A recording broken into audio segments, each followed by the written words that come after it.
목사님, 우리 돈 다 어디 갔습니까? 절규에 가까운 목소리가 적막한 교회 안을 뒤흔듭니다. 서울 강북 재개발 지역, 낡은 재래시장 한 구석의 작은 방에서 75살 김만수 할아버지가 구겨진 헌금 봉투를 바라보고 있어요. 봉투 위에 삐뚤삐뚤하게 적힌 감사라는 두 글자가 희미한 전등빛 아래 떨고 있습니다. 탁자 위에서 낡은 금고 열쇠가 달그락거리며 봉투와 부딪히고 그 순간 휴대폰이 요란하게 울려댑니다. 전화 너머로 들려오는 목사의 목소리는 달콤하면서도 차갑습니다. 만수 집사님, 하나님께서 큰 축복을 주실 때입니다. 이번 건축 헌금의 집 문서까지 믿음으로 내어놓으시면 100배로 갚아주실 거예요. 오늘 평생을 하나님께 바쳐온 한 노부부의 믿음과 양심이 시험대에 오릅니다. 그리고 그들이 품고 있던 놀라운 비밀이 곧 세상에 드러나게 될 거예요. 시작하기 전에 무료로 할 수 있는 구독과 좋아요 부탁드립니다. 이야기는 지금부터입니다. 가난한 노인이 매주 금요일마다 두툼한 현금 봉투를 인출한다면요? 서울 강북구 수유동, 재개발을 앞둔 낡은 재래시장 골목 끝자락에 자리한 새마을 금고 창구에서 벌어지는 광경입니다. 매주 금요일 오전 10시, 시계 바늘이 정확히 10시를 가리킬 때면 73살 박영자 할머니가 어김없이 나타나죠.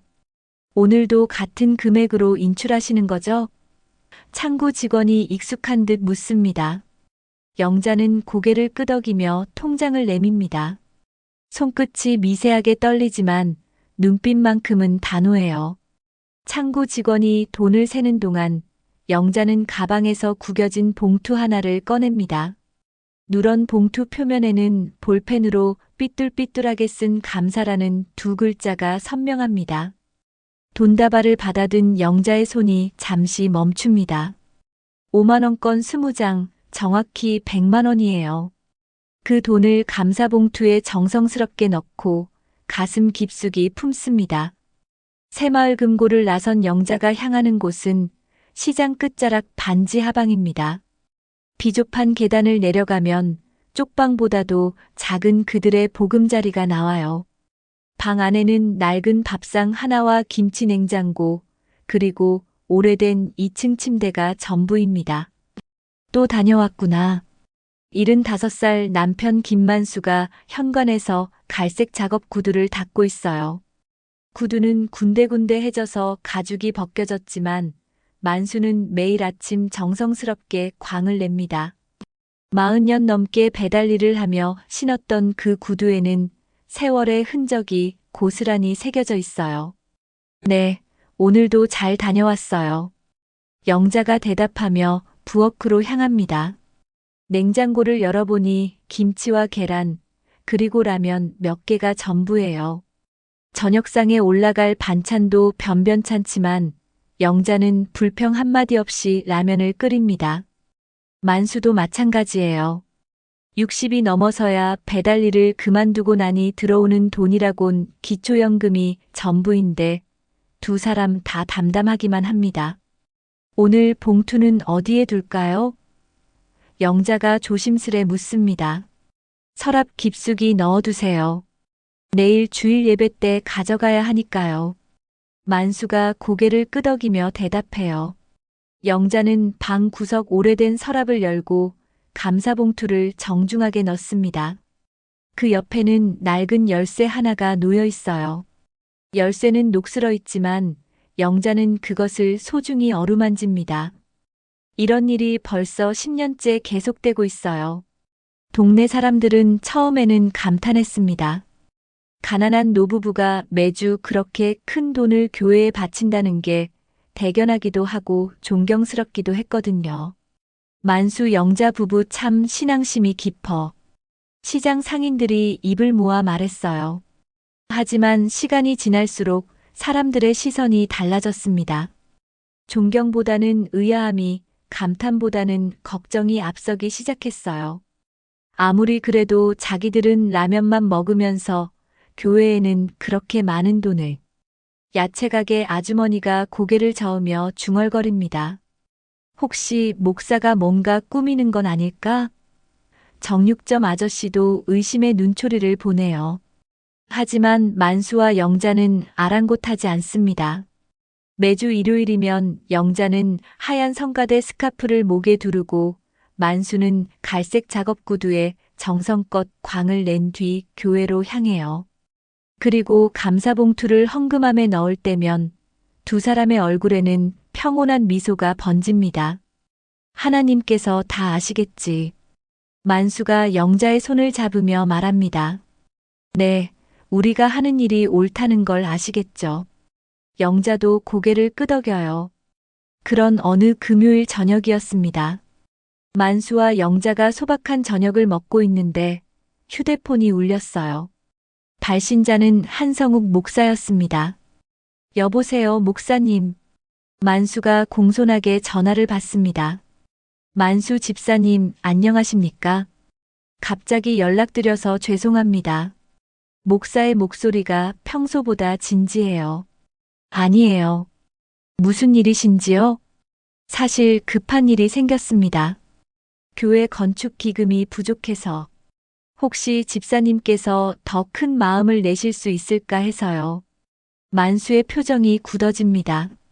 영자도 걱정스러운 눈으로 남편을 바라봐요. 더 큰 마음이라고 하시면 집 문서 말입니다. 하나님께서 반드시 갚아주실 거예요. 믿음만 있으시면 됩니다.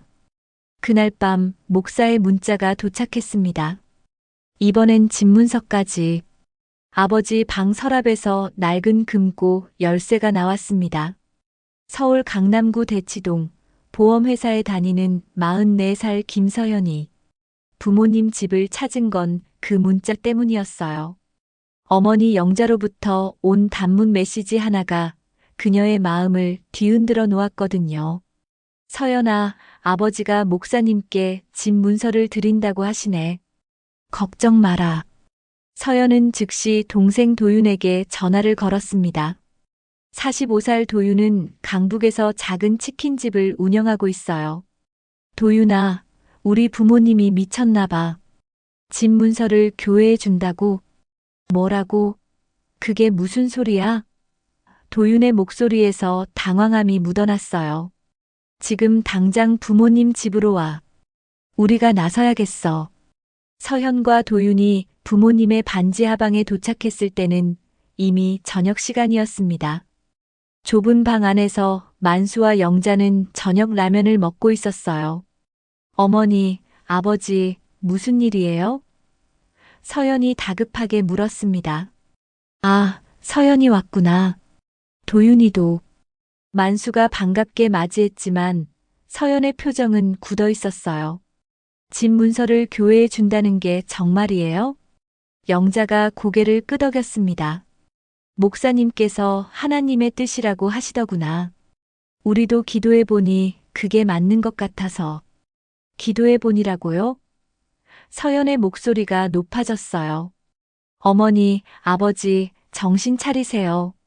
그 목사가 두 분을 이용하는 거라고요. 도윤도 끼어들었습니다. 아버지, 우리 집이 유일한 재산인데 그걸 어떻게. 얘들아, 우리는 괜찮다. 만수가 조용히 말했어요. 하나님께서 다 준비해 주실 거야. 서연은 답답함을 감추지 못했습니다. 부모님이 평생 모은 돈을 교회에 바치는 것도 모자라 이제는 집까지 내놓겠다니요. 뭔가 잘못되었다는 확신이 들었어요. 어머니, 화장실 좀 쓸게요. 서연이 핑계를 대며 방을 둘러봤습니다. 구석에 있는 낡은 서랍이 눈에 띄었어요. 서연은 슬쩍 서랍을 열어봤습니다. 그런데 그 안에서 예상치 못한 것들이 나왔어요. 새마을금고 통장이 여러 개 있었고 그 중 하나에는 꽤 큰 금액이 적혀 있었습니다. 그리고 그 옆에는 정체를 알 수 없는 낡은 열쇠가 하나 놓여 있었어요. 이게 뭐지? 서연이 중얼거리며 통장을 자세히 살펴봤습니다. 통장에는 매월 일정한 금액이 인출되는 기록이 빼곡했어요. 매주 금요일마다 100만 원씩, 때로는 더 큰 금액이 빠져나가고 있었습니다. 계산해보니 한 달에 거의 500만 원에서 1000만 원씩 인출되고 있었어요. 도윤아, 이것 좀 봐. 서연이 동생을 불렀습니다. 도윤이 다가와서 통장을 보더니 눈이 커졌어요. 이게 무슨, 우리 부모님이 이렇게 많은 돈을 어디서? 그게 문제가 아니야. 이 돈이 다 어디로 간 걸까? 서연이 손가락으로 인출 내역을 가리켰어요. 그때 서연의 시선이 낡은 열쇠에 머물렀습니다. 열쇠는 녹슬어 있었지만 뭔가 중요한 것을 여는 열쇠처럼 보였어요. 이 열쇠는 또 뭐지? 우리 집에 이런 열쇠로 여는 게 있나? 도윤도 고개를 저었습니다. 모르겠어. 처음 보는 열쇠야. 두 남매의 머릿속에 같은 생각이 떠올랐어요. 부모님이 이렇게 많은 돈을 인출해서 교회에 바치고 있었고, 이 정체불명의 열쇠는 혹시 목사와 관련된 뭔가를 여는 것일지도 모른다는 의심이 들었거든요. 설마, 목사가 부모님을 완전히 조종하는 건 아니겠지?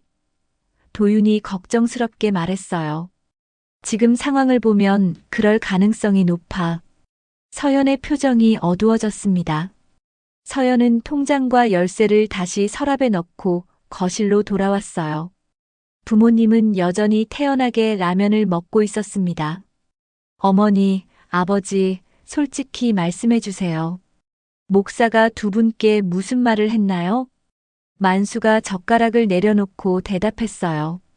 성욱 목사님이 하나님께서 큰 축복을 주실 거라고 하시더구나. 우리가 믿음으로 모든 걸 내어놓으면 100배로 갚아주신다고. 100배로 갚아준다고요?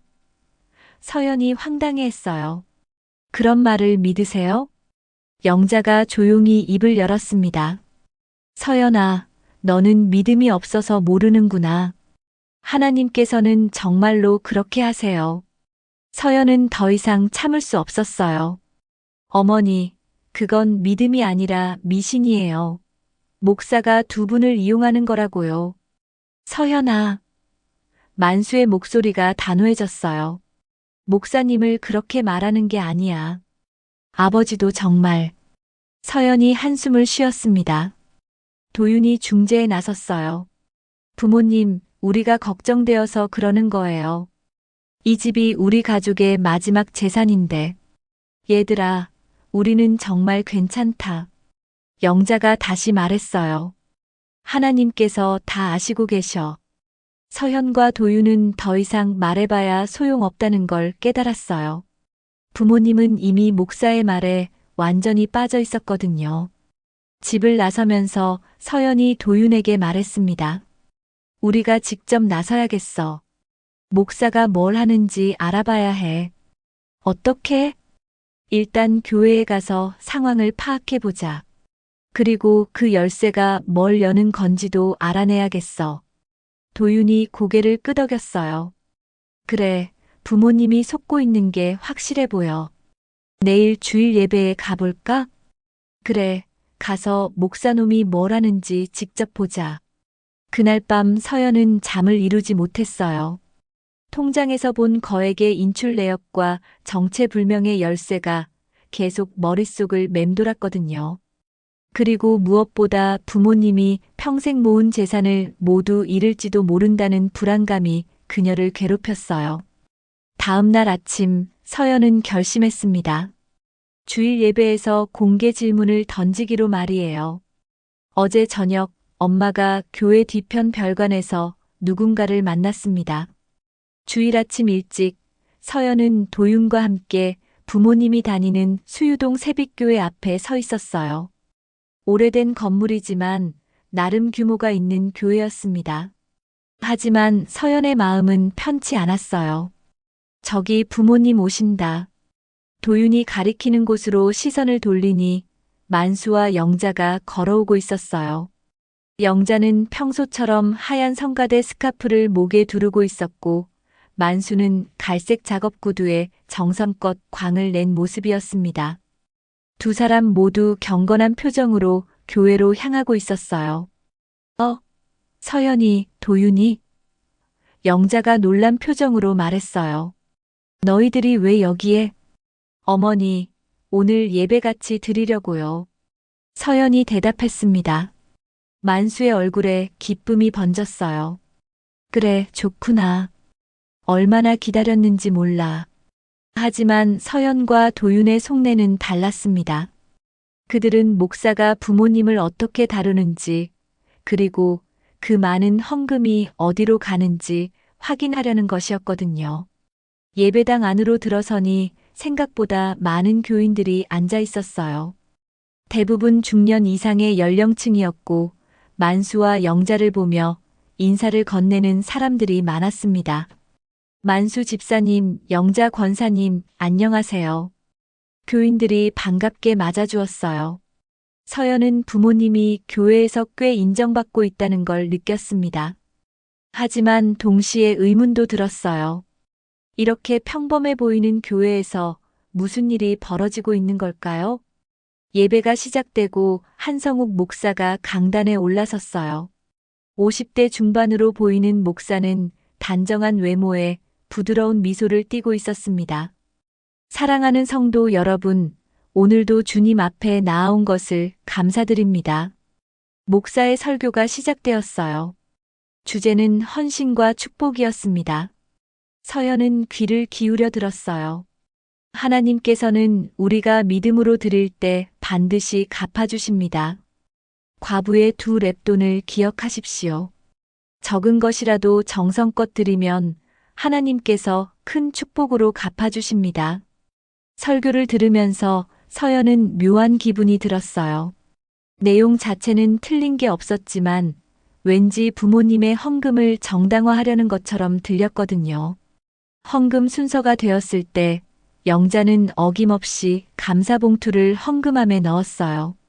서연은 그 봉투가 얼마나 두툼한지 눈으로 확인할 수 있었습니다. 예배가 끝난 후 서연과 도윤은 부모님이 목사와 이야기하는 모습을 지켜봤어요. 만수 집사님, 영자 권사님, 정말 감사합니다. 하나님께서 큰 축복을 주실 거예요. 목사가 두 사람의 손을 잡으며 말했어요. 목사님, 집 문서 일은 언제쯤? 만수가 조심스럽게 물었습니다. 아, 그 일 말씀이시군요. 이번 주 안에 준비해 주시면 됩니다. 하나님의 시간표가 있으니까요.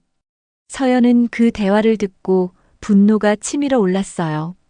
정말로 목사가 부모님의 집까지 노리고 있다는 확신이 들었거든요. 집으로 돌아가는 길에 서연이 말했어요. 도윤아, 우리가 직접 조사해봐야겠어. 어떻게? 부모님을 몰래 따라가 보는 거야. 그 헌금이 정말 어디로 가는지 확인해보자. 다음 날부터 서연과 도윤은 번갈아 가며 부모님의 행동을 관찰하기 시작했어요. 특히 영자가 새마을 금고에서 돈을 인출하고 교회로 가는 과정을 자세히 지켜봤습니다. 화요일 오후 도윤이 영자를 따라가며 발견한 것이 있었어요. 영자는 교회 본당이 아닌 뒤편 별관으로 향했거든요. 누나, 엄마가 교회 별관에 갔어. 뭔가 이상해. 서연도 급히 현장으로 향했어요. 교회 뒤편 별관은 오래된 건물로 창고로 사용되는 것 같았습니다. 두 남매는 멀리서 지켜봤어요. 영자가 별관 문을 열고 들어가는 모습이 보였고 잠시 후 한성욱 목사도 나타났습니다. 목사가 저기서 뭘 하는 거지? 서연이 중얼거렸어요. 1시간 정도 지난 후 영자와 목사가 별관에서 나왔어요. 목사는 자신의 차 트렁크를 열고 뭔가를 넣는 모습이었습니다. 저거 봤어? 트렁크에 뭔가 넣었어. 도윤이 흥분해서 말했어요. 헌금을 자기가 가져가는 건가? 서연의 추측이었어요. 이튿날 서연은 시장 상인들에게 부모님에 대해 물어봤어요. 아, 만수 영자 부부 말씀이시죠? 야채 가게 아주머니가 대답했어요. 참 신기한 분들이에요. 그렇게 가난하게 사시면서도 교회에는 엄청난 돈을 바치시거든요. 얼마나 바치는데요? 매주 100만 원은 기본이고 때로는 더 많이 하시는 것 같아요. 우리는 그 돈이 어디서 나오는지 궁금해 죽겠어요. 정육점 아저씨도 끼어들었어요. 처음에는 신앙심이 깊다고 생각했는데 요즘엔 좀 이상해요. 목사가 그분들을 너무 자주 찾아오거든요. 목사가 집에 찾아와요?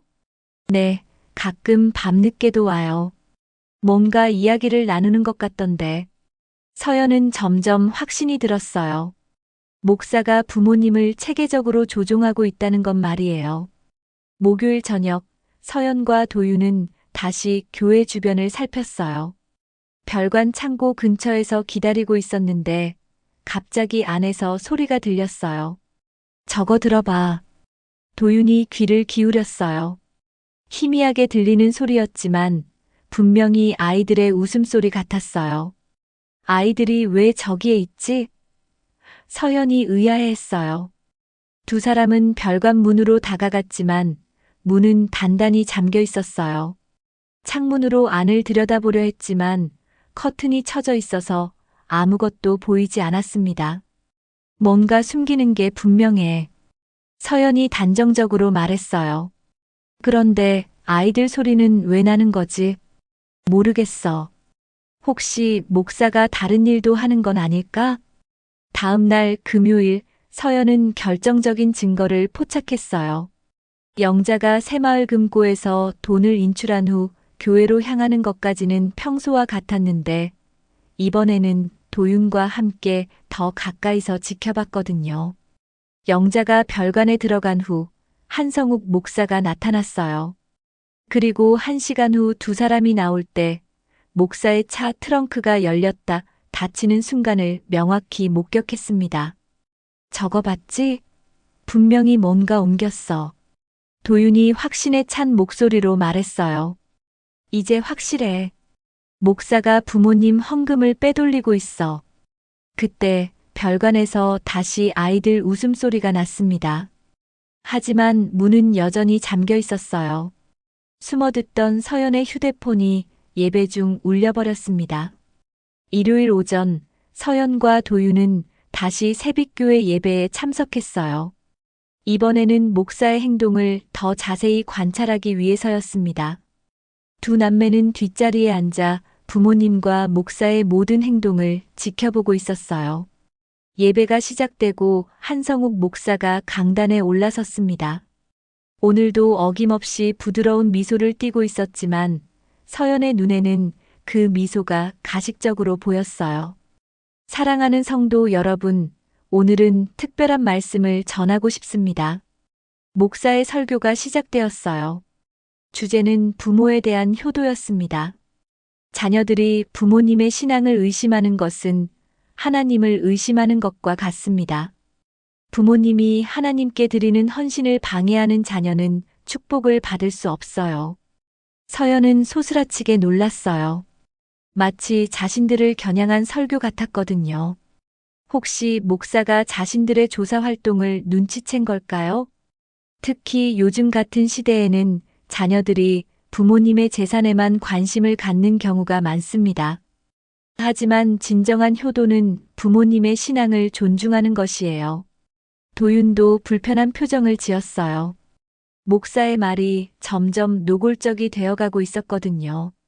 설교가 끝나고 헌금 시간이 되었을 때 영자는 평소처럼 감사봉투를 준비했어요. 하지만 이번에는 봉투가 유난히 두툼해 보였습니다. 서연은 참을 수 없었어요.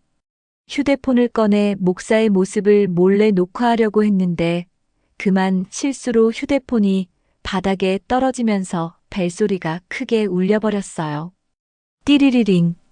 예배당 안이 순식간에 조용해졌습니다. 모든 교인들의 시선이 서연에게 집중되었어요. 서연의 얼굴이 빨갛게 달아올랐습니다. 한성욱 목사가 강단에서 서연을 바라보며 미소를 지었어요. 하지만 그 미소에는 따뜻함보다는 차가운 경고의 의미가 담겨 있었습니다. 아, 서연 성도님이시군요. 오늘 처음 우리 교회에 오셨죠? 목사가 마이크를 통해 말했어요. 서연은 어쩔 수 없이 일어서야 했어요. 네, 죄송합니다. 괜찮습니다. 하나님 앞에서는 모든 것이 용서받을 수 있어요. 그런데 혹시 우리 만수 집사님, 영자 권사님의 따님이시죠? 네, 맞습니다. 목사의 표정이 더욱 부드러워졌어요. 아, 그렇군요. 부모님이 얼마나 자랑스러워 하시는지 아세요? 하나님께 그토록 헌신적으로 섬기시는 분들의 자녀분이시니 분명 복을 받으실 거예요. 교인들이 박수를 쳤지만 서연은 목사의 말에서 묘한 압박감을 느꼈어요. 하지만 서연 성도님, 목사가 계속 말했어요. 혹시 부모님의 신앙생활에 대해 의문을 갖고 계시는 건 아니죠? 요즘 젊은 세대들이 부모님의 헌신을 이해하지 못하는 경우가 많거든요. 서연의 심장이 빨리 뛰기 시작했어요. 목사가 정확히 자신의 상황을 꿰뚫어 보고 있다는 느낌이 들었거든요. 아니, 그런 건 아닙니다. 서연이 당황하며 대답했어요. 그럼 다행이네요. 효도하는 자녀가 되려면 부모님의 신앙을 방해하지 말아야 해요. 오히려 부모님이 하나님께 더욱 헌신할 수 있도록 도와드려야 합니다. 목사의 말에 교인들이 다시 아멘하며 박수를 쳤어요. 서연은 점점 작아지는 기분이었습니다. 앞자리에 앉아있던 영자가 하얀 성가대 스카프를 꽉 쥐고 있는 모습이 보였어요. 어머니도 긴장하고 있다는 걸 알 수 있었습니다. 만수 역시 갈색 작업 구두로 바닥만 바라보며 불편해하고 있었어요. 서연 성도님, 앞으로 우리 교회에 자주 나오시길 바랍니다. 부모님과 함께 하나님을 섬기는 아름다운 가정이 되시길 기도하겠어요. 목사의 말이 끝나자 서연은 급히 자리에 앉았어요. 온몸이 떨리고 있었습니다. 공개적으로 망신을 당한 기분이었거든요. 예배가 끝난 후 만수와 영자가 서연과 도윤에게 다가왔어요. 서연아, 괜찮니? 영자가 걱정스럽게 물었어요. 네, 괜찮아요. 서연이 고개를 끄덕였지만 실제로는 전혀 괜찮지 않았어요. 그때 한성욱 목사가 다가왔습니다. 서연 성도님, 오늘 좀 당황스러우셨죠? 하지만 이것도 하나님의 뜻이에요. 네, 죄송합니다. 괜찮습니다. 다만 앞으로는 부모님의 신앙생활을 의심하지 마세요. 만수 집사님과 영자 권사님은 우리 교회의 자랑이거든요. 목사가 서연의 어깨에 손을 올리며 말했어요. 그리고 부모님이 하나님께 집 문서를 드리기로 하신 일도 방해하지 마시길 바랍니다. 이건 하나님의 뜻이니까요. 서연은 목사의 손길이 부담스러웠어요. 그런데 목사님, 정말 집 문서까지 필요한 건가요? 물론입니다. 하나님께서는 우리의 모든 것을 원하세요. 반쪽짜리 헌신으로는 축복을 받을 수 없어요. 도윤이 끼어들었어요. 하지만 그 집이 저희 부모님의 유일한 재산인데. 목사의 표정이 순간 차가워졌어요. 도윤 성도님도 같은 생각이시군요. 역시 믿음이 부족하시네요. 믿음이 부족하다고요? 도윤의 목소리가 높아졌어요. 그렇습니다. 진정한 믿음이 있다면 부모님의 결정을 의심하지 않을 거예요. 오히려 기뻐하며 응원해야 하는 거 아닌가요? 서현과 도윤은 더 이상 할 말이 없었어요. 목사의 논리에 반박하기가 어려웠거든요. 게다가 주변 교인들의 시선도 부담스러웠어요. 자, 그럼 이만 가보겠습니다. 목사가 미소를 지으며 말했어요. 다음 주에도 꼭 나오세요. 가족이 함께 예배드리는 모습이 얼마나 아름다운지 몰라요. 목사가 떠난 후 서연과 도윤은 무기력감에 빠졌어요. 공개적으로 무안을 당한 기분이었거든요. 집으로 돌아가는 길에 영자가 조심스럽게 말했어요. 서연아, 도윤아, 목사님 말씀이 맞다. 너희들이 우리를 너무 걱정하는 것 같구나. 어머니. 서연이 말하려다 멈췄어요. 우리는 정말 괜찮다. 하나님께서 다 아시고 계셔. 만수도 조용히 말했어요. 그날 저녁 서연은 집에서 계속 그날 일을 생각했어요. 목사의 태도가 너무 의심스러웠지만 공개적으로 대응하기는 어려웠거든요. 그때 휴대폰이 울렸어요. 낯선 번호였습니다. 여보세요? 서연님이시죠?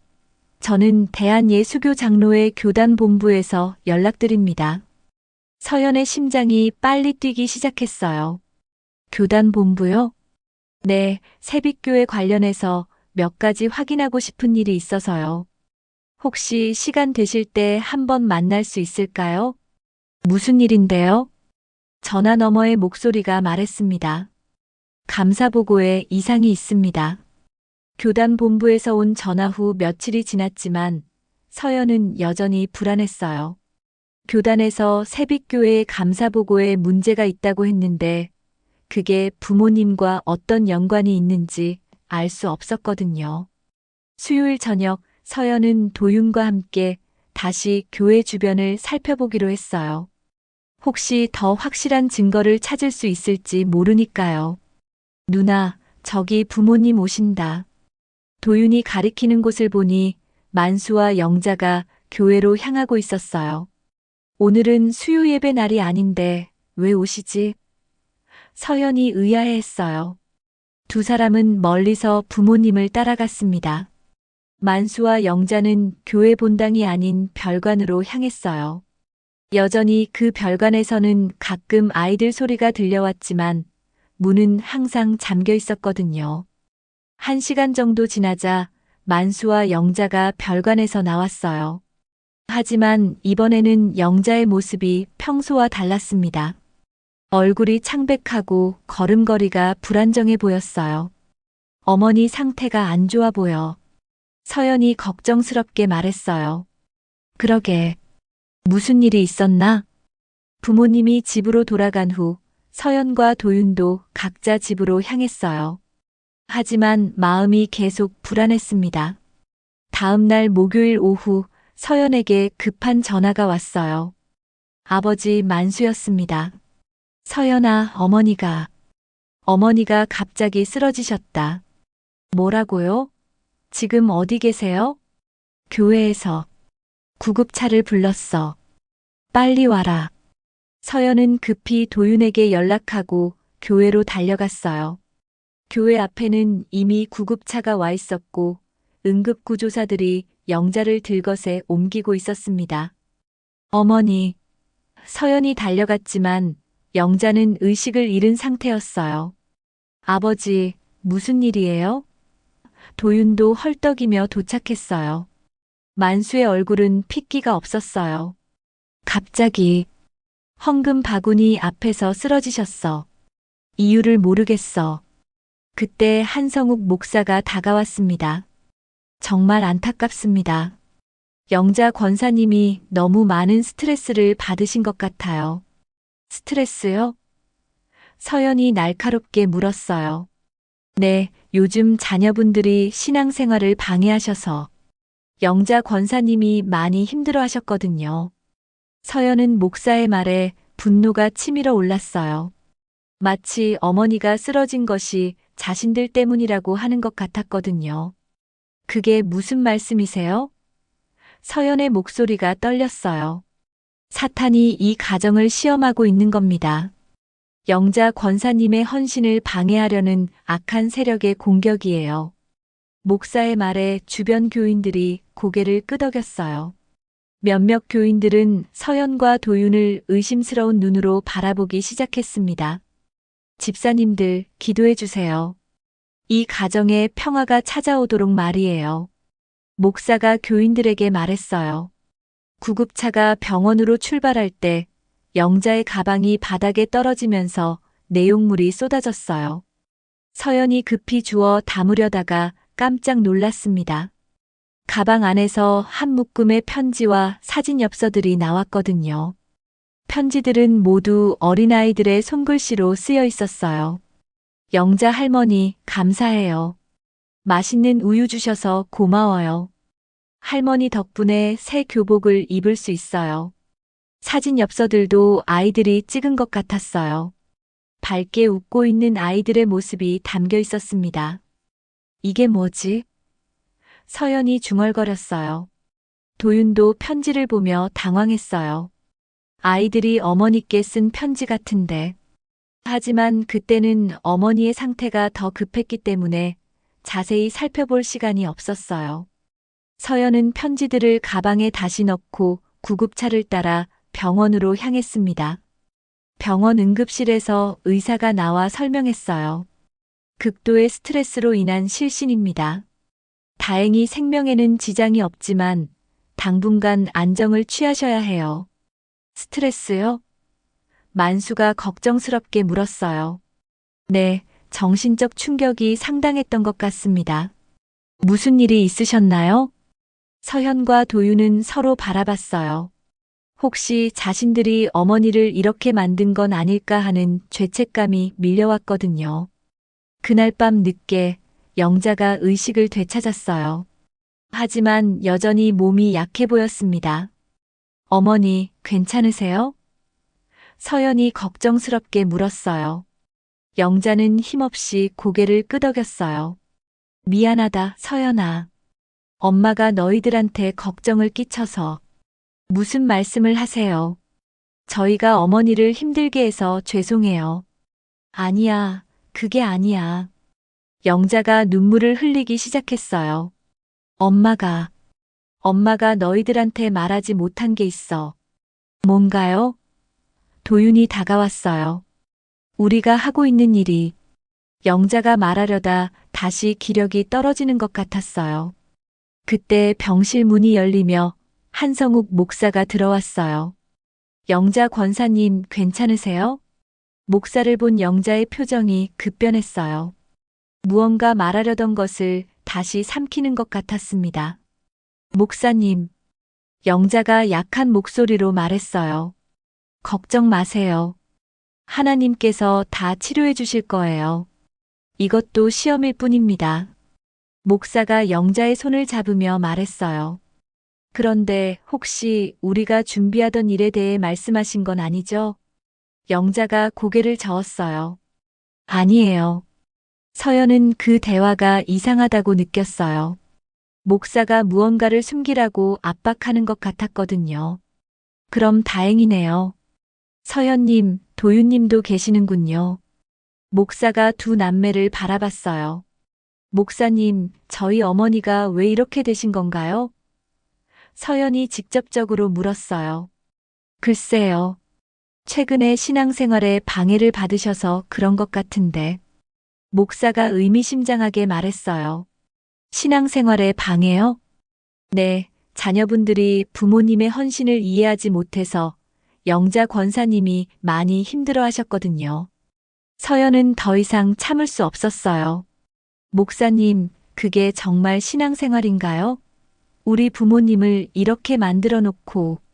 서연님, 목사의 목소리가 단호해졌어요. 지금 병실에서 그런 말씀을 하시는 건 적절하지 않습니다. 적절하지 않다고요?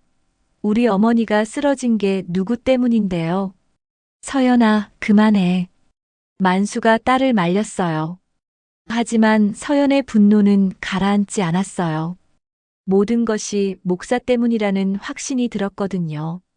그때 병실 문이 다시 열리며 정장을 입은 낯선 남자가 들어왔어요. 실례합니다. 혹시 김만수 씨, 박영자 씨 맞으십니까? 네, 맞는데요. 누구세요? 만수가 대답했어요. 낯선 남자가 명함을 내밀며 말했어요. 저는 정혜진 변호사입니다. 두 분께 확인드릴 일이 있어서 왔습니다. 병실 안의 모든 사람들이 갑작스럽게 나타난 변호사를 바라봤어요. 한성욱 목사의 얼굴에는 당황스러운 표정이 스쳤습니다. 변호사님이라고 하셨는데 무슨 일로 오셨나요? 만수가 조심스럽게 물었어요. 정혜진 변호사는 서류 가방에서 봉투 하나를 꺼냈습니다. 김만수 씨, 박영자 씨 두 분께서 작성하신 유언공증서와 관련해서 왔습니다. 유언공증서요? 서현과 도윤이 동시에 놀란 목소리를 냈어요. 변호사가 고개를 끄덕였어요. 네, 두 분께서 수년 전에 작성해 두신 유언 공증서가 있습니다. 제가 유언 집행인으로 지정되어 있어서요. 한성욱 목사가 끼어들었어요. 잠깐만요. 그게 무슨 말씀이신가요? 만수 집사님, 영자 권사님, 이런 일이 있었나요? 만수와 영자가 서로 눈을 마주쳤어요.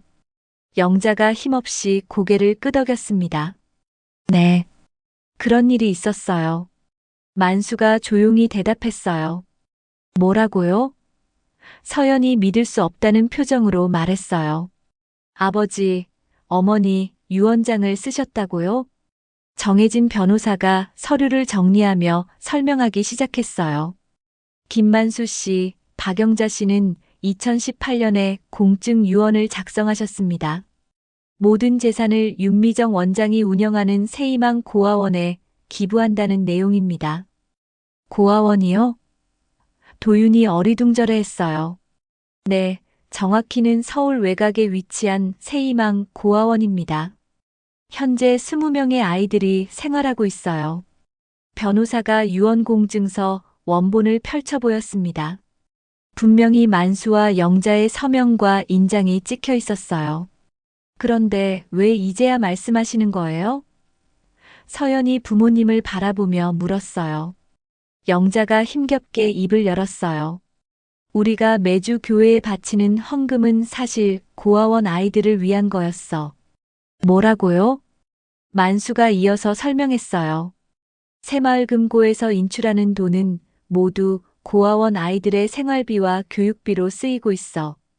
교회는 그저 전달 경로일 뿐이야. 한성욱 목사의 얼굴이 창백해졌어요. 그럼 지금까지. 네, 목사님도 우리의 일을 도와주고 계셨어요. 영자가 약한 목소리로 말했어요. 교회 별관을 고아원 물품 보관소로 사용하게 해주시고 아이들 간식과 생활용품을 전달하는 일도 도와주셨거든요. 서현과 도윤은 완전히 충격에 빠졌어요. 그동안 목사가 부모님을 이용한다고 생각했는데 실제로는 정반대였던 거예요. 그럼 별관에서 들렸던 아이들 웃음소리는? 도윤이 중얼거렸어요. 고아원 아이들이 가끔 교회를 방문할 때 나는 소리였어요. 정혜진 변호사가 설명했어요. 윤미정 원장님과 아이들이 만수 씨, 영자 씨께 감사 인사를 드리러 올 때마다 별관에서 만나곤 했거든요. 서연이 갑자기 어머니 가방에서 나왔던 편지들을 떠올렸어요. 그럼 어머니 가방에 있던 아이들 편지는? 아이들이 영자 할머니께 보내는 감사 편지들이에요. 영자가 미소를 지으며 말했어요. 매번 받을 때마다 얼마나 기쁜지 몰라. 변호사가 또 다른 서류를 꺼냈어요. 그리고 새마을금고에 보관되어 있던 열쇠는 고아원 전용 안전금고 열쇠입니다. 기부금을 안전하게 관리하기 위해 만들어둔 거예요. 안전금고요? 서연이 물었어요. 네, 두 분께서 매월 일정 금액을 고아원을 위해 적립해 두시는 전용 계좌가 있어요. 그 계좌를 관리하는 안전금고의 열쇠였습니다. 만수가 고개를 끄덕였어요. 우리가 죽은 후에도 아이들이 도움을 받을 수 있도록 미리 준비해 둔 거야. 한성욱 목사가 당황한 목소리로 말했어요. 그럼 집 문서 이야기는요? 건축 헌금 말씀은? 영자가 목사를 바라봤어요. 목사님, 죄송해요. 우리가 거짓말을 했어요. 거짓말이요? 집 문서는 이미 유언장에 따라 고아원으로 넘어가게 되어 있어요. 건축 헌금을 위해서가 아니라 아이들을 위해서요. 목사의 얼굴이 점점 더 창백해졌어요. 그럼 지금까지 목사님께서는 선한 일을 도와주신 거예요. 고아원 아이들을 위해 교회 별관을 사용하게 해주시고 물품 전달도 도와주셨잖아요. 하지만 서연은 뭔가 이상하다고 느꼈어요. 목사의 반응이 너무 과하다고 생각했거든요. 목사님, 혹시 다른 목적이 있으셨던 건 아니에요? 서연이 직접적으로 물었어요. 한성욱 목사가 당황하며 대답했어요. 아니에요. 그런 건 아닙니다. 그때 정혜진 변호사가 또 다른 서류를 꺼냈어요. 사실 제가 오늘 온 이유는 따로 있습니다. 교단 본부에서 연락이 왔거든요. 교단 본부요? 목사의 목소리가 떨렸어요. 네, 세빛교회의 건축 헌금 회계에 문제가 있다는 신고가 들어왔다고 하더군요. 혹시 만수 씨, 영자 씨의 헌금이 건축 기금으로 사용되었는지 확인하라고 했어요. 변호사의 말에 병실 안이 순간 조용해졌어요. 확인 결과 두 분의 헌금은 모두 고아원으로 전달되었고 건축 기금과는 전혀 관련이 없는 것으로 나타났습니다. 한성욱 목사가 안도의 한숨을 쉬었어요. 다행이네요. 하지만 변호사의 다음 말이 폭탄이었어요. 문제는 다른 교인들의 건축 헌금 일부가 용도 외로 사용된 흔적이 발견되었다는 겁니다. 뭐라고요? 서연이 놀랐어요. 교단 감사팀에서 장부를 조사한 결과 건축 헌금 중 일부가 개인 용도로 사용된 것으로 보인다고 합니다. 목사의 얼굴이 완전히 하얗게 변했어요. 그건 오해입니다. 제가 그런 일을. 목사님, 저는 단순히 확인차 온 것일 뿐입니다. 자세한 조사는 교단에서 진행할 예정이에요. 서현과 도윤은 상황을 정리하려고 애썼어요. 부모님은 진짜로 고아원을 도우려는 선한 목적으로 헌금을 했던 거고, 목사는 그 일을 도와준 것처럼 보였지만, 실제로는 다른 교인들의 헌금을 문제 삼고 있다는 거였어요. 어머니, 아버지, 그럼 감사봉투의 의미는? 서연이 물었어요. 영자가 미소를 지었어요. 아이들에게 받은 사랑에 대한 감사의 마음이야. 우리가 주는 게 아니라 아이들에게서 받는 기쁨에 감사하는 거지. 그리고 트렁크에서 옮기던 물건들은 분유, 기저귀, 아이들 옷가지들이었어요. 만수가 대답했어요. 매주 아이들에게 필요한 물품들을 준비해서 고아원으로 보내고 있었거든요. 모든 오해가 풀리는 순간이었어요. 하지만 동시에 새로운 문제가 드러나고 있었습니다. 그 순간 목사가 갑자기 일어서며 말했어요. 변호사님, 혹시 그 유언장의 법적 효력에 문제는 없나요? 만수 집사님과 영자 권사님이 정신적으로 온전한 상태에서 작성하신 건지. 변호사가 목사를 날카롭게 바라봤어요. 무슨 말씀이신가요? 아니, 그냥. 혹시 누군가 두 분을 조종해서 유언장을 쓰게 한 건 아닌지 해서요. 그 순간 목사가 유언 무효를 주장하며 법적 대응을 예고했다는 걸 모든 사람이 깨달았어요.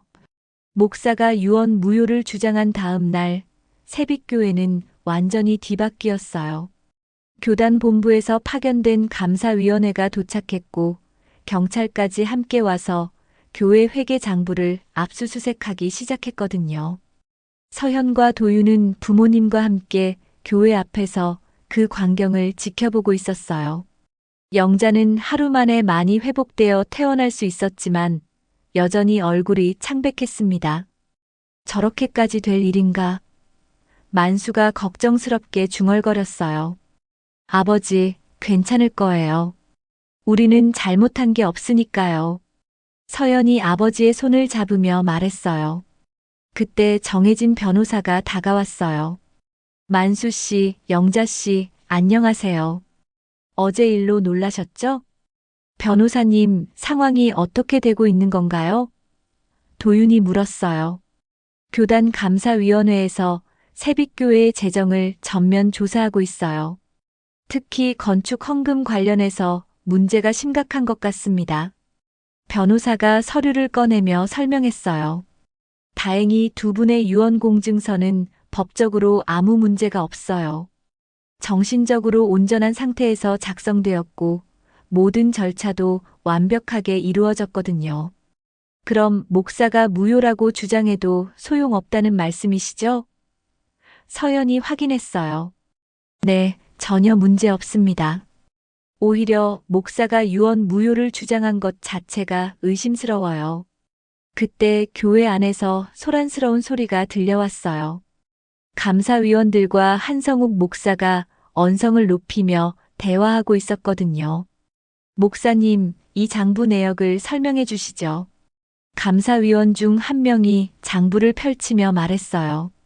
그건 건축 준비를 위한 필요 경비였습니다. 목사가 당황하며 대답했어요. 필요 경비가 개인 계좌로 들어갔다고요? 이게 말이 됩니까? 서현과 도윤은 서로 눈을 마주쳤어요. 목사가 정말로 건축 헌금을 개인적으로 사용했을 가능성이 높아 보였거든요. 그리고 이 내역은 뭡니까? 다른 감사위원이 또 다른 장부를 가리켰어요. 만수 집사님, 영자 권사님의 헌금이 건축 기금으로 기록되어 있는데요. 한성욱 목사의 얼굴이 더욱 창백해졌어요. 그건 실수였습니다. 회계 처리를 잘못했어요. 실수라고요? 수년간 계속된 일이 실수라고 하십니까? 그때 교회 밖에서 지켜보던 만수가 천천히 걸어 들어갔어요. 그의 갈색 작업 구두가 교회 바닥을 툭툭 치며 울려 퍼졌습니다. 목사님, 만수의 목소리는 낮았지만 단호했어요. 모든 사람들의 시선이 만수에게 집중되었어요. 평소 온순하기만 했던 만수의 모습과는 다른 기운이 느껴졌거든요. 만수 집사님, 목사가 떨리는 목소리로 말했어요. 목사님, 저희가 바친 헌금이 정말 고아원으로 갔습니까? 그럼요. 당연히 그렇습니다. 만수가 목사 앞에 바짝 다가섰어요. 그럼 왜 장부에는 건축 기금으로 기록되어 있습니까? 그건 제가 설명드렸잖아요. 회계 실수였어요. 실수요?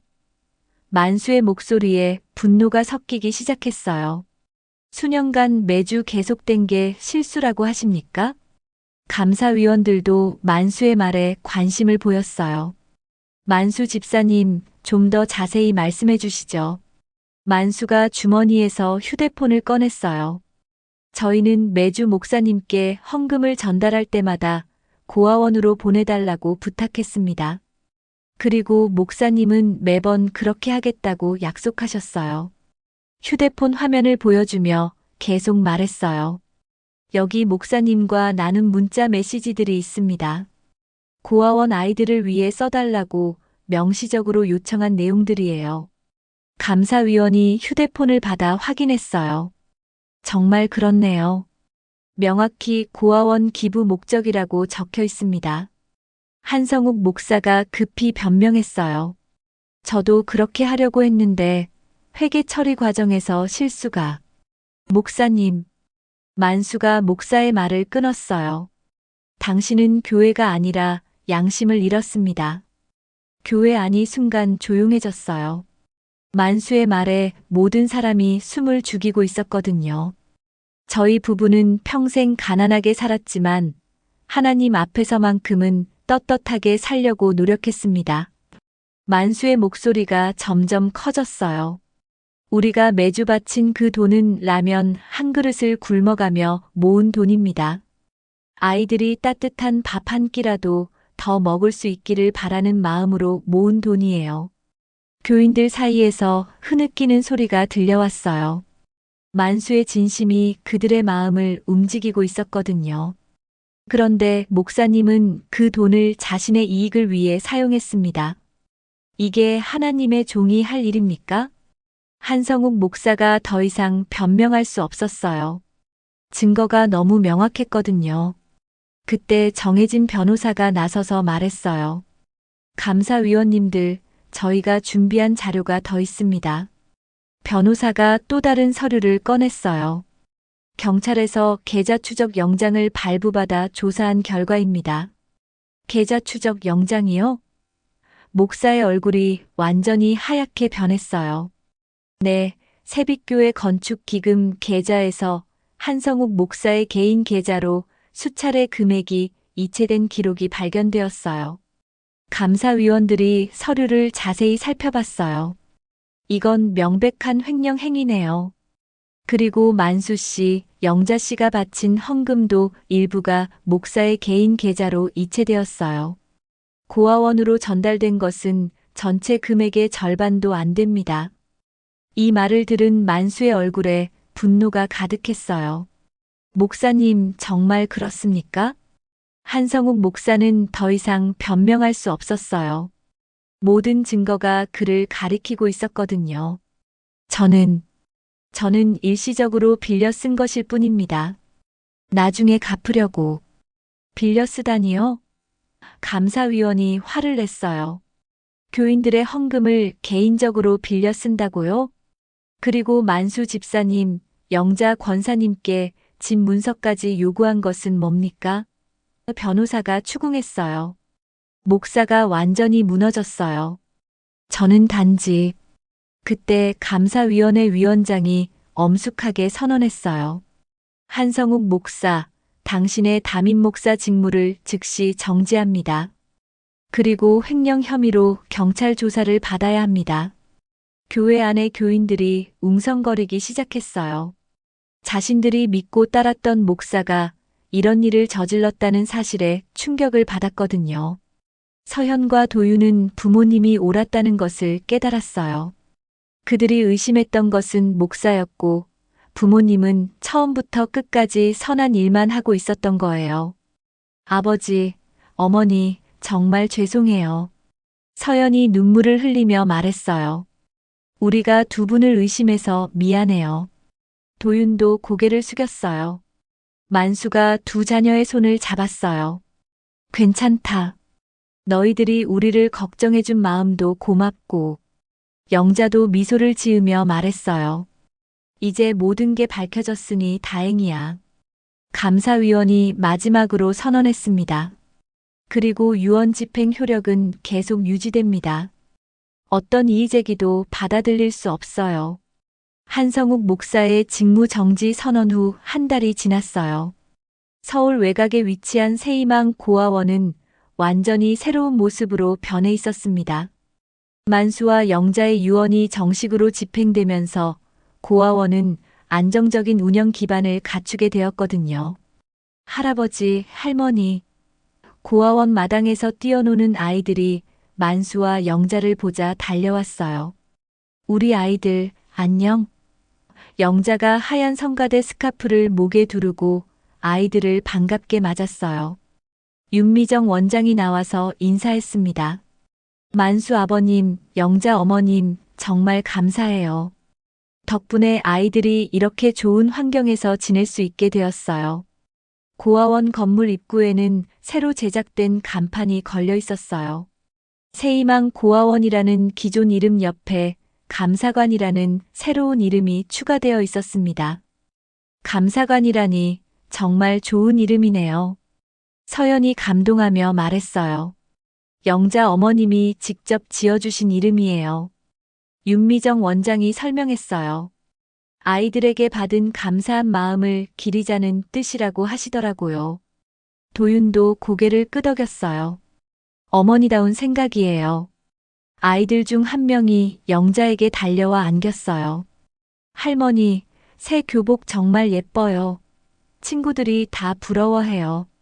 그래, 우리 예쁜 서연이가 입으니까 더 예쁘구나. 영자가 아이의 머리를 쓰다듬었어요. 만수는 갈색 작업 구두로 고아원 마당을 천천히 걸으며 아이들과 함께 놀고 있었어요. 평생 배달일을 하며 신었던 그 구두는 이제 아이들과의 추억을 만드는 소중한 동반자가 되었습니다. 할아버지, 이거 봐요. 한 아이가 만수에게 그림을 보여줬어요. 우와, 누가 그렸니? 정말 잘 그렸구나. 제가 그렸어요. 할아버지, 할머니랑 우리가 함께 있는 모습이에요. 그림 속에는 만수와 영자, 그리고 20명의 아이들이 모두 웃고 있는 모습이 그려져 있었어요. 윤미정 원장이 서연과 도윤을 아이들 방으로 안내했어요. 영자 어머님의 하얀 스카프를 보세요. 아이들 방 창가에는 영자의 성가대 스카프가 커튼끈처럼 예쁘게 매달려 있었어요. 햇빛이 스카프를 통과하며 방 안을 따뜻하게 비추고 있었습니다. 어머니, 스카프가 저기에? 서연이 놀라며 물었어요. 네, 영자 어머님께서 직접 달아주셨어요. 아이들이 매일 밤 그 스카프를 보며 할머니를 생각한다고 해요. 한 아이가 다가와서 말했어요. 할머니, 스카프에서 좋은 냄새가 나요. 마음이 편해져요. 서현과 도윤은 부모님이 아이들에게 얼마나 큰 사랑을 주고 있는지 실감했어요. 고아원을 나오는 길에 만수가 주머니에서 낡은 열쇠를 꺼냈어요. 한때 서연과 도윤이 의심의 눈으로 바라봤던 그 열쇠였습니다. 서연아, 이걸 받아라. 만수가 가장 어린 아이에게 열쇠를 건넸어요. 이게 뭐예요, 할아버지? 이 열쇠는 아주 특별한 거야. 사람들의 마음을 여는 열쇠란다. 마음을 여는 열쇠요? 그래. 내가 크면 이 열쇠로 다른 사람들의 마음도 열어주렴. 할아버지, 할머니가 했던 것처럼 말이야. 아이가 열쇠를 소중히 받아들며 고개를 끄덕였어요. 한편 수유동 재래시장에도 변화가 일어나고 있었어요. 만수와 영자의 이야기가 알려지면서 시장 상인들이 자발적으로 나눔 냉장고를 설치했거든요. 만수, 영자 부부가 한 일을 보니까 우리도 뭔가 해야겠더라고. 야채 가게 아주머니가 나눔 냉장고에 음식을 넣으며 말했어요. 맞아. 가난한 사람들끼리 서로 도와야지. 정육점 아저씨도 고개를 끄덕였어요. 나눔 냉장고에는 매일 시장 상인들이 준비한 음식들이 가득했어요. 그리고 그 냉장고 앞에는 작은 팻말이 붙어 있었습니다. 감사하는 마음으로 나누어요. 마이너스 만수영자 부부를 기리며. 서현과 도윤도 부모님의 뜻을 이어받기로 했어요. 두 남매는 매월 5만 원씩 정기 후원을 부모님 이름으로 시작했습니다. 누나, 이거 봐. 도윤이 통장을 보여주며 말했어요. 매월 자동이체로 10만 원씩 고아원에 후원하기로 했어. 나도 마찬가지야. 부모님이 못다한 일을 우리가 이어가야지. 서연의 보험회사 동료들도 이 이야기를 듣고 감동했어요. 서연 씨 부모님 정말 대단하시네요. 우리도 뭔가 도움이 될 수 있을까요? 그럼요. 고아원에서 후원자를 찾고 있어요. 도윤의 치킨집 단골 손님들도 마찬가지였어요. 사장님, 그 고아원 주소 좀 알려주세요. 우리도 가끔 치킨 좀 보내드리고 싶어서요. 이렇게 선한 영향력이 점점 확산되고 있었어요. 세빛교회는 새로운 목사가 부임했어요. 교단에서 파견한 임시 목사였지만 진정성 있는 목회자였습니다. 오늘부터 우리 교회의 모든 헌금 사용처를 투명하게 공개하겠습니다. 새 목사가 첫 설교에서 약속했어요. 그리고 만수 집사님, 영자 권사님이 보여주신 진정한 헌신의 정신을 본받아야겠습니다. 교회 본당에는 건축 헌금 대신 새로운 전시물이 생겼어요. 고아원 아이들이 손글씨로 쓴 감사 카드들이 전시되어 있었거든요. 만수 할아버지, 영자 할머니 사랑해요. 덕분에 맛있는 밥 먹을 수 있어요. 새 교복 입고 학교 가는 게 너무 기뻐요. 교인들은 그 카드들을 보며 진정한 헌신이 무엇인지 깨달았어요. 한성욱 전 목사는 결국 횡령 혐의로 기소되었어요. 그는 법정에서 교인들에게 진심으로 사과한다며 눈물을 흘렸지만 이미 늦었어요. 하지만 만수와 영자는 그를 용서한다고 말했어요. 미워하는 마음을 갖고 살고 싶지 않아요. 그 시간에 아이들을 더 사랑하는 게 낫죠. 어느 따뜻한 가을 오후 만수와 영자는 고아원 마당에서 아이들과 함께 시간을 보내고 있었어요. 영자가 아이들에게 동화책을 읽어주고 만수는 축구공을 차며 놀아주고 있었습니다. 할머니, 우리가 커서도 계속 만날 수 있어요? 한 아이가 물었어요. 물론이지. 우리는 영원한 가족이야. 영자가 따뜻하게 대답했어요. 서현과 도윤도 주말마다 고아원을 찾아와 아이들과 시간을 보냈어요. 처음에는 어색했지만 이제는 아이들에게 없어서는 안 될 존재가 되었습니다. 서연 언니, 오늘도 책 읽어줘요. 도윤 오빠, 같이 게임해요.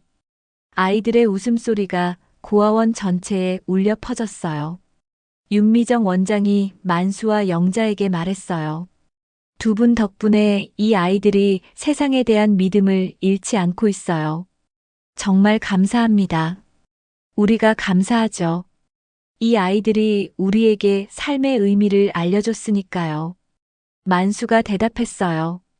해가 지면서 고아원에 저녁이 찾아왔어요. 아이들은 만수와 영자를 배웅하며 손을 흔들었습니다. 할아버지, 할머니, 안녕히 가세요. 내일 또 올 거죠? 사랑해요. 돌아가는 길에 영자가 만수의 손을 잡으며 말했어요. 여보, 우리 참 복받은 사람들이에요. 그래. 우리가 준 것보다 받은 게 훨씬 많아.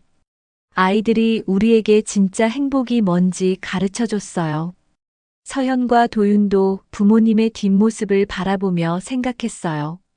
진정한 부자는 돈이 많은 사람이 아니라 사랑을 나눌 줄 아는 사람이라는 걸 깨달았거든요.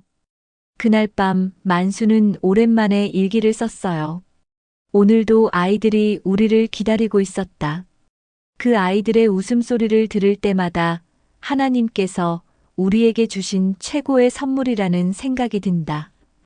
우리가 바친 건 돈이 아니라 사람의 내일이었구나. 이제 감사라는 두 글자는 완전히 새로운 의미가 되었어요.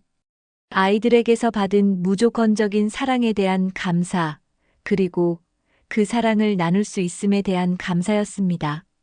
고요한 저녁, 만수의 휴대폰에서 영자가 남긴 음성 편지가 재생되기 시작했어요. 몇 달 전 영자가 혹시 모를 상황에 대비해 녹음해둔 것이었습니다. 서연아, 도윤아, 그리고 사랑하는 우리 고아원 아이들아. 엄마가 이 말을 남기는 건 너희들에게 진짜 중요한 걸 전해주고 싶어서야. 음성 속 영자의 목소리는 따뜻하고 진실했어요. 우리가 평생 교회에 바친 헌금이 많다고 생각하지 마라. 그 돈으로 아이들이 따뜻한 밥 한 끼 더 먹고 새 옷 한 벌 더 입고 좋은 책 한 권 더 볼 수 있다면 그보다 값진 일이 어디 있겠니? 서현과 도윤은 조용히 눈물을 흘렸어요. 돈은 쓰면 없어지지만 사랑은 나누면 나눌수록 더 커진다는 걸 너희들도 이제 알았을 거야.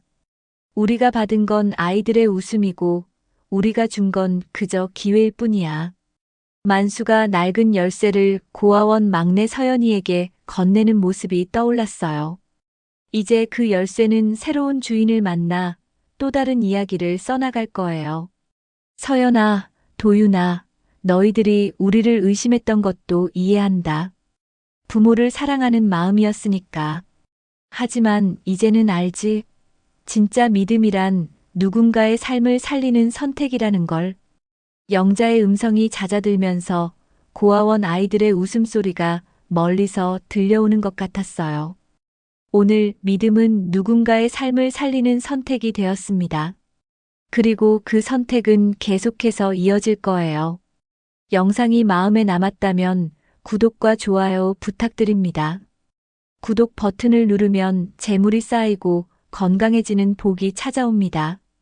또 오늘 들으신 이 가슴 뻥 뚫리는 이야기를 가족, 친구와 공유해 보세요. 오늘 하루가 훨씬 유쾌해질 거예요.